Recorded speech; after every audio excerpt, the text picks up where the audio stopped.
Ilara, a young artist whose hands could paint vibrant worlds, but whose heart was a canvas of gray, felt the weight of unspoken words and missed chances. Every brushstroke was a reminder of a path not taken, a love not confessed, a dream deferred.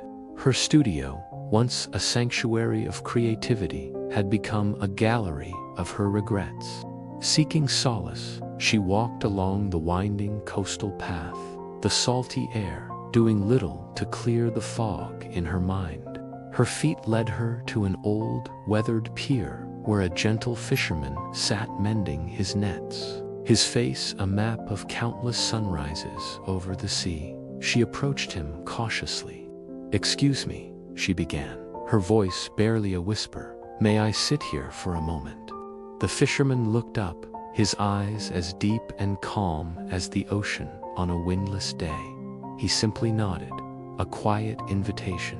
They sat in silence for a while, the only sounds being the gentle lapping of waves against the wooden posts and the rhythmic pull of the fisherman's hands through the net.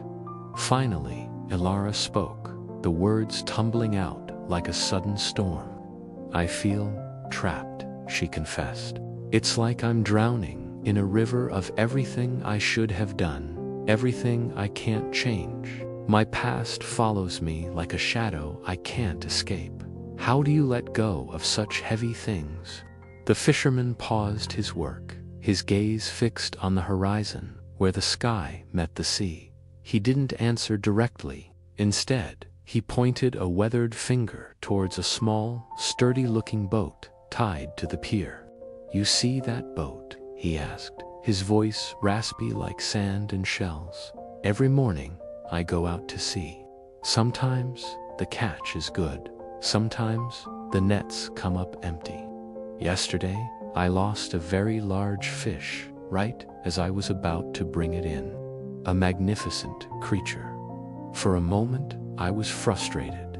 It was a big loss." Ilara listened, intrigued. "So what did you do?" "Nothing," the fisherman replied with a slight smile. "I couldn't. The fish was gone. Should I have spent my day mourning that one lost fish? Should I have refused to cast my net again today for fear of another one getting away? If I anchored my thoughts to the fish that was lost, I would never catch the ones that are still swimming in the sea." He picked up a small, heavy stone from the pier. "Regret is like this stone," he said, placing it in Ilara's open palm. "You can carry it in your pocket. You can feel its weight with every step. It will pull you down, make you tired, and remind you of the ground." He then gently took the stone back from her and, with a simple flick of his wrist, tossed it into the water. It vanished with a soft plop, sending ripples across the surface that quickly faded. "Or," he continued, his eyes twinkling, "you can let it go. The sea does not remember the stone. It continues to move, to flow. The stone is still down there. Yes, the past still happened. But the sea is vast, and the stone is small. The water is no longer burdened by its weight." He turned to face her fully. "You are not the river of regret, young one. You are the sea. Your past mistakes, your missed chances, they are just stones. They only have the power to weigh you down if you choose to carry them. Your heart is as vast as this ocean. There are new tides to ride, new fish to catch, new sunrises to witness. Why anchor yourself to a single stone at the bottom when you have an entire ocean to explore?" As Ilara stared at the spot where the stone had disappeared, the fisherman's words washed over her like a gentle tide. The image was so simple, yet so profound. She wasn't the river of her past. She was the entire ocean of her present and future. A single stone couldn't define the sea. A wave of understanding, pure and clear, crashed through her. The tightness in her chest loosened, and for the first time in a long time, she could breathe deeply. The gray fog in her heart began to lift, revealing a sliver of a sunlit horizon. She looked at the old fisherman, a profound sense of gratitude welling up inside her. "Thank you," she said, her voice clear and steady. He simply smiled and returned to his nets, his work a quiet testament to his wisdom.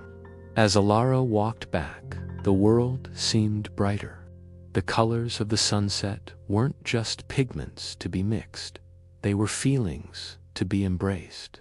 That evening, she returned to her studio, picked up a fresh canvas, and began to paint not her regrets, but the vast, hopeful, and boundless sea. The past is a part of our story, but it doesn't have to be an anchor that holds us back.